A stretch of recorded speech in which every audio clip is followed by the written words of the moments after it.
First at 5. From the University of Florida's College of Journalism and Communications, you're watching WUFT News. Tonight, a food truck rally will raise money for Gainesville's one-stop homeless center. Good evening, I'm Jesse Pagan. And I'm Carla Byron. WUFT Shannon Bajan joins us live with more on the event and the special cause. Shannon? I'm here at Simplify on Gainesville's west side towards the mall, near where 8th Avenue joins Newberry Road. People are gathering here for food and good company, and the proceeds raised from all the fun will go to residents across town who are most in need. Simplify is a restaurant, coffee shop, gift store, and garden market in one. And the first Friday of every month, it holds a food truck rally in the parking lot. The owners make an effort to work with local charities and donate some of the money made to a specific charity each week.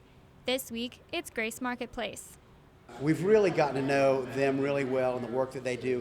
You know, there's a lot of things that get in the press about them, and I just want to shine a light on all the good things that they're doing, and I think we're going to have a good chance to do that tonight. Donations and funds raised at the rally will be given to Grace Marketplace to be used in several ways. Grassroots fundraising is appreciated and community involvement necessary for Grace Marketplace to be successful. There are always needs. We're moving people into the new dorm next weekend, so there'll be funds used there. Our kitchen hopefully will be operating by the end of the summer or early fall, so funds will be going in there. And then there's always something that needs to be purchased. So 10% of the money raised inside Simplify and 10% of what the food trucks make tonight will be donated to Grace Marketplace. There is also a table specifically for Grace Marketplace where people can donate directly or can purchase a Friends of Grace t-shirt.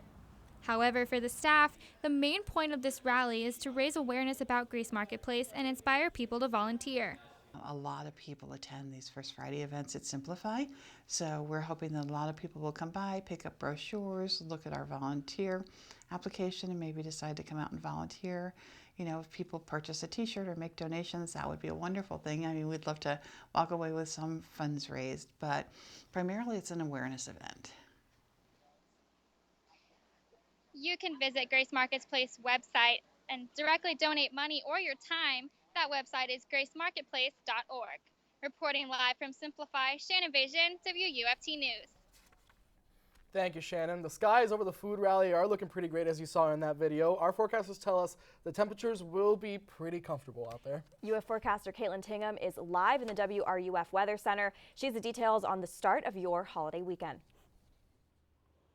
Well, if you've got plans to head out to that food truck rally, I've got great news for you, because the skies, are going to be absolutely gorgeous. Those temperatures will remain fairly mild. We're a little bit on the warm side right now in the low 80s, but as we get into the overnight hours, those temperatures are going to fall rather quickly. 82 by 6 p.m., 76 by 8 p.m., and 65 by midnight. We are tracking some patchy fog late on your Friday evening and early on your Saturday that'll form west of I-75 and start to move inward. So if you've got driving plans early on your Saturday, please be careful on your driving. Please. Coming up on my minute forecast, I'll have the latest on a cold front that may bring some rain on your Easter weekend. Florida senators this week approved a measure to bolster funding for land purchases under Amendment 1. The amendment, which was approved in the November elections, carves out state funding for land and water conservation. The Marjorie Carr Cross Florida Greenway is one of the state parks that will benefit from this. Governor Rick Scott and his cabinet approved the acquisition of a large parcel of land for this park. Park rangers are excited about the opportunities in the land. It's a really beautiful piece with a lot of nice live oak hammocks, and you can see all the tracks of the wildlife and things that use it. So we feel real fortunate to be able to get this piece.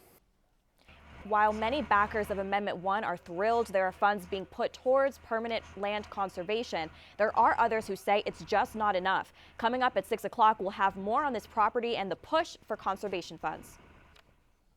A man is recovering today, lucky to be alive after being lost at sea for 66 days. He was rescued Thursday from his capsized sailboat after being spotted by a cargo ship off the coast of North Carolina. Erica Edwards has that story for us. Is just outside. It is a story of survival, determination, and the sheer will to live. Rescued after more than 2 months at sea, 37-year-old Lewis Jordan was found Thursday adrift on the open ocean, clinging to life on his capsized sailboat. I had gone many days with wet blankets and not a lot of food and trying to sleep at night in the cold. He was spotted by a German cargo ship and hoisted to safety by the Coast Guard about 200 miles off the coast of North Carolina. I feel blessed and I feel full of love. I'm grateful to be with my family and with people again. Let's have a hug. Reunited with his family, Jordan says he prayed every day for rain and survived by catching fish and drinking rainwater while rationing his provisions. And there comes a time when you wonder if they could still be out there surviving, you know. Yeah. And I always prayed that somebody would find him, and they did. Missing since January, Jordan was able to walk off the Coast Guard chopper in good condition with no signs of sunburn or dehydration. He had some shelter, he had his boat to climb into, he had water, he had food. I mean, it's what Jack said, it's his will. Now back on dry land, he says he doesn't know if he'll ever sail again, but plans to write a book about his ordeal. Erica Edwards, NBC News. And now for some international news. The evidence keeps mounting against the German co-pilot thought to have deliberately crashed Germanwings Flight 9525 in the French Alps. French investigators say Andreas Lubitz repeatedly accelerated, pushing the plane faster and faster toward the mountainside, killing all 150 people on board. That's the first take on information from the flight data recorder. Analysts say he may have been trying to hasten the crash in case the pilot figured out a way to re-enter the locked cockpit. From examining a tablet computer found at his home, prosecutors believe the week before the crash, Lubitz studied cockpit doors and their security measures. After securing a framework for a nuclear agreement with Iran, President Barack Obama must now face a standoff with Congress. The blueprint for the deal was finalized Thursday after marathon negotiations in Switzerland. It's not done until it's done, though, and everyone is cautioning this could fall out when the two sides sit down in the next few months and put pen to paper. The Israeli Prime Minister is not on board with the deal, and some in Congress feel the same. Terms are a very bad and dangerous proposal for the United States. They put Iran on a path to a nuclear weapon. The deadline for a final agreement is June 30th. As the president himself conceded, nothing is agreed to until everything is agreed. A dusk to dawn curfew has been ordered in the northeastern Kenyan town of Garissa, and security remains tight on a local college campus just one day after a militant attack there left nearly 150 people dead. NBC's Bill Neely reporting from Kenya. It's a country in shock after a massacre without mercy. At least 4 gunmen in suicide vests targeting a college campus before dawn. They attacked students in their dormitories. Survivors said the gunmen asked them their religion. If you were Christian, they said, you were shot on the spot. It took Kenyan troops hours to corner the gunmen.